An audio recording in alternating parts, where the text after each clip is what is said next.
નમસ્કાર ખેડૂત મિત્રો, હું છું બાવળિયા ગોરધન અને અમારી યુટ્યુબ ચેનલ દેવાંશી ડેરી ફાર્મમાં બધા ખેડૂત મિત્રોનું સ્વાગત છે. તો ખેડૂત મિત્રો, આજે આપણે આવી ગયા છીએ જે કાળાસર ગામ છે, જે ચોટીલા તાલુકાનું, અને બહુ એવા પ્રગતિશીલ ખેડૂત છે જે અનેક વેલાવાળા શાકભાજીની ખેતી કરે છે અને સારી એવી આવક મેળવે છે. અને બહુ એમનું મેનેજમેન્ટ તમે એક વખત જોવો ને તો જોતા રહી જાય એવું છે. તો આપણે સંપૂર્ણ વિડીયોમાં વાત કરવાના છીએ અને ઠેઠથી ઠેઠ સુધી કઈ રીતે એ માવજત કરે છે એ બધી સંપૂર્ણ માહિતી દેવાના છે વિડીયોમાં. તો વિડીયોમાં એન્ડ તક બન્યા રહીજો. અને જે ખેડૂત મિત્રો અમારી ચેનલમાં નવા હોય લાઇક કરજો, શેર કરજો અને સબસ્ક્રાઈબ કરજો. તો મોટા ભાઈ, પહેલાં તમારું નામ અને એડ્રેસ આપી દો. સરવૈયા સંજય, ગામ કાળાસર, તાલુકો ચોટીલા, જિલ્લો સુરેન્દ્રનગર. એક તમારો મોબાઈલ નંબર આપો. 63 543 085 88. તો તમારું આ કારેલીની ખેતી તમે કેટલા વર્ષથી કરો છો? 3 વર્ષથી કરી. 3 વર્ષથી કારેલીની ખેતી કરે છે. અને આ કાળુભાઈ, તમે આમાં પહેલાં તો શું શું પાયાની અંદર તમે માવજત કરેલી છે એ ખેડૂત મિત્રોને? આપણે 15 તારીખ 11 મહિનાની 15 તારીખે વાવેલી છે. અને પાયામાં ડીએપી, એસએસપી, માઇક્રોરાજા, માઇક્રોન્યુટ્રન્સ અને બીજું કોઈ મુંડા માટેની એ બધી દવા આપેલી છે. અને સલ્ફર ફાળા એ તમે આ જે તમે મલ્સિંગ કર્યા પહેલાં તમે જે પાયામાં આપણે જે જ્યારે જમીન તમે તૈયાર કરી હોય ત્યારે તમે ટોટલિંગ વસ્તુ પાયામાં નાખી અને પછી તમે આ મલ્સિંગના બેડ બનાવ્યા છે ને? હા, દરેક વખત આ બધું જમીનમાં સાટીને પછી બેડ બનાવી નાખ્યા. આ મલ્સિંગના બેડ તમે જાતે બનાવ્યા છે કે કોઈ ટ્રેક્ટર દ્વારા બનાવ્યા છે? બેડ ટ્રેક્ટર દ્વારા બનાવ્યા છે, મલ્સિંગ જાતે પાથરેલું. આ મલ્સિંગનો કાગળ ખેડૂત મિત્રો આ તમે જોઈ શકો છો. અહીંયા બતાવો ખેડૂત મિત્રોને. આ જે કાળુભાઈએ જે આ બેડ બનાવ્યા પછી આ મલ્સિંગ જે છે એ હાથે એમને ફિટિંગ કરી દીધું છે. પારવા અમુક જગ્યાએ સંજયભાઈ મારું નામ. સંજયભાઈ નામ છે. તો એમને આ ધૂળ તો હાથે ચડાવી છે અને હાથે મલ્સિંગ ફિટ કર્યું છે. તો આ તમારે સંજયભાઈ મલ્સિંગમાં તમારે આમ વીઘાનો ખર્ચો ગણો તો કેવોક લાગ્યો છે?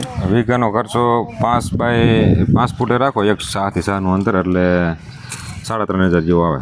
પછી ક્વોલિટી પ્રમાણે. અને આમાં ડ્રીપ જે તમે વસાવી, ડ્રીપ તો પહેલાંની તમારે? હા, એ તો જૂની ડ્રીપ છે આપણે. તો સંજયભાઈ, તમારે આની અંદર બીજી જે ધ્યાનમાં રાખવા જેવી બાબત હોય એ ખેડૂત મિત્રોને બતાવો. આજે ધ્યાનમાં રાખવા જેવી વસ્તુ એવી કે ઓફ સિઝનની વાવેતર છે એટલા માટે થ્રિપ્સનો એટેક રહે અને સુસ્યા પ્રકારના જીવાતો વધારે આવે. અને આની માથે આપણે ગ્રો કવર લગાવેલું હતું, ક્રોપ કવર. જે આપણે ગ્રો કવર જ્યારે સોંપો ત્યારે તમે કેટલા મહિના આની અંદર રાખ્યું છે? 1.5 મહિના જેવું રાખેલું છે. 1.5 મહિના જેવું ગ્રો કવર રાખ્યું હતું ખેડૂત મિત્રો. એટલે એ જ્યારે ગ્રો કવર ઠંડીનું જ્યારે પ્રમાણ વધારે હોય ત્યારે ગ્રો કવર માથે રાખેલું છે. ઠંડીનું હોય ત્યારે તમારે આની માથે ગ્રો કવર ખેડૂત મિત્રો રાખવાનું રહેશે. આપણે આગળ ગ્રો કવર પણ બતાવીશું. અને સંજયભાઈ, તમે તમે આ દોરી અને તાર માર્યો છે, આ તમારે એ છોડવો કેટલા દિવસનો થાય પછી તમારે મારવાનું રહેશે? ક્રોપ કવર હટાવી લો. આ સિઝનમાં ક્રોપ કવર હટાવી લો એટલે તરત ચાલુ કરવાનું. અને ચોમાસા સિઝનમાં કે આપણે 7 8 ઉપર બનાવો ત્યારે પહેલાં વાંસને દોરી બાંધી દો તો સારામાં સારું રહે. તો વહેલા આગા પાછા ઓછા થાય અને કદાચ ઘૂંસવા જવાની શક્યતા વધારે રહે. અને આ તમે આ જે થાંભલા જે રહ્યા, આ થાંભલા તમે દેશી જુગાડ કરી અને ઘરે બનાવેલા જે આપણે શેઢે પાડે હોય અહીંયાથી આપણે કોઈ બાવળના છે, કોઈ આવળના છે, એ ખેડૂત મિત્રો એ પણ સંજયભાઈએ ખર્ચો બચાવી લીધો છે, તમે જોઈ શકો છો. અને આ દોરી અને તારનો તમારે વીઘાનો ખર્ચો એ કેટલો કઈ હોય છે? આ વીઘાનો ખર્ચો આ જે આપણે 6 બાયનું પાટલું છે, 6 ફૂટનું, એટલે એમાં દોરીનો ને આવડી આ સફેદ દોરી અને આ ગ્રીન દોરી એનો ખર્ચો 2500 જેવો અંદાજિત આવી શકે વીઘાનો ખર્ચો. અને આ તમે બિયારણ જે છે એનું ડિસ્ટન્સ તમે કેટલું રાખેલું છે? અત્યારે 1.25 ફૂટ રાખેલું. ચોમાસે ઓછું હોય. ચોમાસે ટૂંકમાં વધારે હોય, 2-2.5 ફૂટ હાલે. અત્યારે 1.25 ફૂટનું છે. ચોમાસે સેટું હોય તો હાલે. અત્યારે શું કે એટલો છોડવો હોય એટલો ફાલતો નથી, એના લીધે ઓછું રાખવું પડે. ના, અત્યારે ઠંડી શરૂઆતમાં ઠંડી હોય ને અત્યારે ગરમી પડે એટલે વેજીટેટિવ ગ્રોથ ચોમાસા કરતાં ઓછો થાય. અને આમાં તમારે દવાની કેવી કાળજી રાખવી પડે? દવાની આ સમયમાં વાવવા માટે દવા અમુક સમયે થ્રીપ્સનો એટેક વધારે હોય ત્યારે 1 દિવસ ને 1 દિવસ થ્રીપ અને સૂચિયા પ્રકારની જીવાતની દવા આપવી પડે. અને આમાં તમે ઉત્પાદન ક્યારેક શરૂ થાય આ સોંપ્યા પછી? સોંપ્યા પછી 70 દિવસની આજુબાજુ ઉત્પાદન શરૂ થઈ જાય.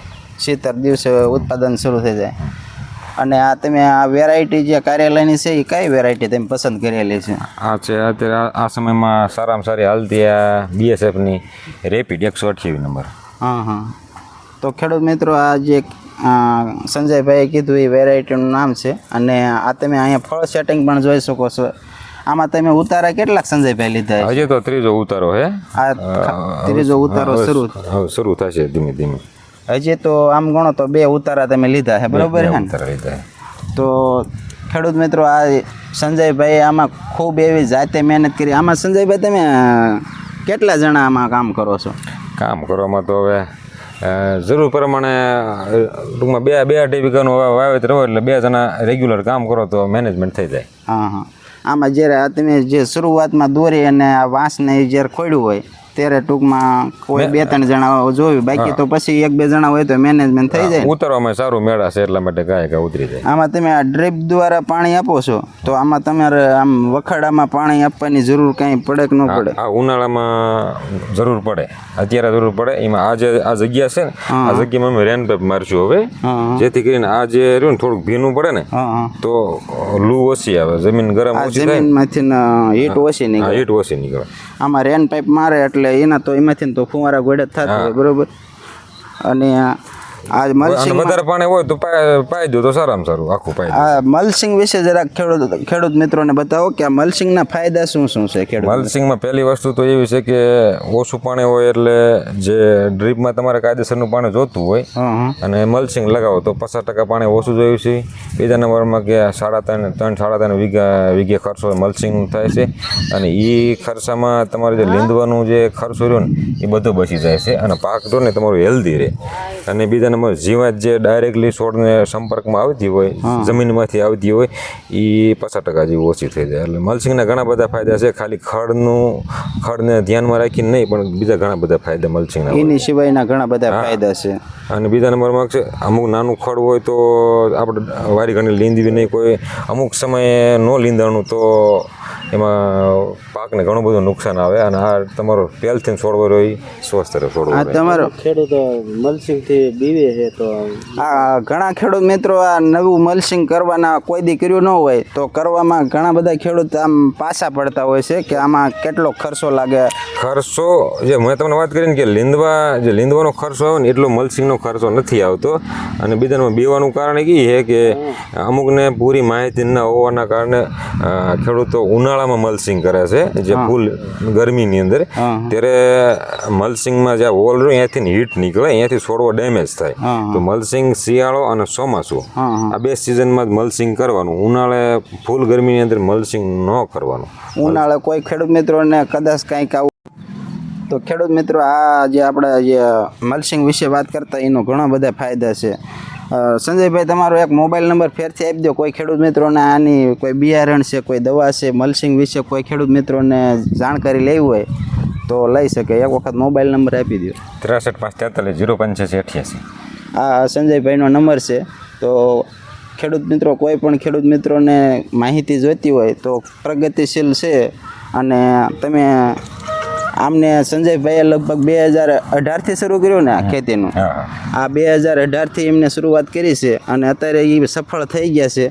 ઘણી બધી ખેતી છે. આપણે બીજા નેક્સ્ટ વિડીયોમાં આપણે એમને જે સોળઈ પણ કરી છે એવી રીતે મેળા કરી તો નેક્સ્ટ વિડીયોમાં એનો વિડીયો પણ બનાવશું. તો અમારા વિડીયોમાં જોડાયેલા રહીજો.